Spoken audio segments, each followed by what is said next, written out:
గిరిజనుల జీవనోపాధిని మెరుగుపరచడానికి ఉద్దేశించిన ప్రతిష్టాత్మక పథకం ఇందిరా సౌరగిరి జల వికాసం పథకం. పోడు భూములకు వ్యవసాయం యోగ్యంగా మార్చి వాటికి నీటి సౌకర్యం కల్పించాలనే లక్ష్యంతో ఈ పథకాన్ని రాష్ట్ర ప్రభుత్వం ప్రారంభించింది. పోడు భూములు సాగు చేసుకుంటున్న గిరిజన రైతులకు 5 ఏళ్ల కాలంలో సౌర పంపు సెట్ల ద్వారా నీటి వసతి కల్పించడం ఈ పథకం ముఖ్య ఉద్దేశం.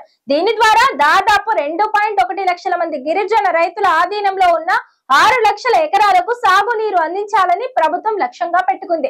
ఈ భారీ ప్రాజెక్టు కోసం 12,600 కోట్లు ఎస్టీ ప్రత్యేక అభివృద్ధి నిధి నుంచి ఖర్చు చేయనున్నారు. తొలి ఏడాది 600 కోట్లు, ఆ తర్వాత ప్రతి ఏటా 3,000 కోట్ల చొప్పున నిధులు కేటాయించనున్నారు. రైతులకు ఒక్కో యూనిట్ కు 6 లక్షలు కేటాయించనున్నారు. అయితే ఈ పథకంలో కీలక మార్పులు జరగనున్నాయి. మొదట జారీ చేసిన జీవో 15 ప్రకారం ఈ పథకంలో సోలార్ పంపు సెట్ల కొనుగోలు జిల్లా కలెక్టర్ల ఆధ్వర్యంలో జరగాలని నిర్ణయించారు. అయితే ఈ విధానంలో కొన్ని ఇబ్బందులు ఉన్నట్లు గుర్తించారు. కాంట్రాక్టర్ల ఎంపిక, నాణ్యత నిర్వహణ, వార్షిక నిర్వహణ ఒప్పందం, పర్యవేక్షణలో సమస్యలు ఉన్నట్లు తేలింది. ఈ సమస్యలను అధిగమించడానికి గిరిజన సంక్షేమ శాఖ రాష్ట్ర స్థాయిలో కొనుగోళ్లను కేంద్రీకృతం చేయాలని ప్రభుత్వానికి ప్రతిపాదనలు పంపింది.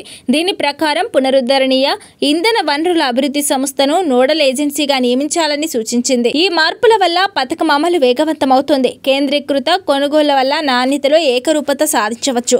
కేంద్ర ప్రభుత్వం సౌర పంపు సెట్లపై ఇచ్చే రాయితీని కూడా ఉపయోగించుకోవచ్చు. ఈ కొత్త విధానం వల్ల గిరిజన రైతులకు మరింత వేగంగా, సమర్థవంతంగా నీటి వసతి కల్పించి వారి ఆర్థిక అభివృద్ధికి దోహదపడుతుందని ప్రభుత్వం భావిస్తోంది. ఈ పథకం విజయవంతమైతే ఇది పోడు భూముల సమస్యకు ఒక శాశ్వత పరిష్కారంగా నిలవనుంది.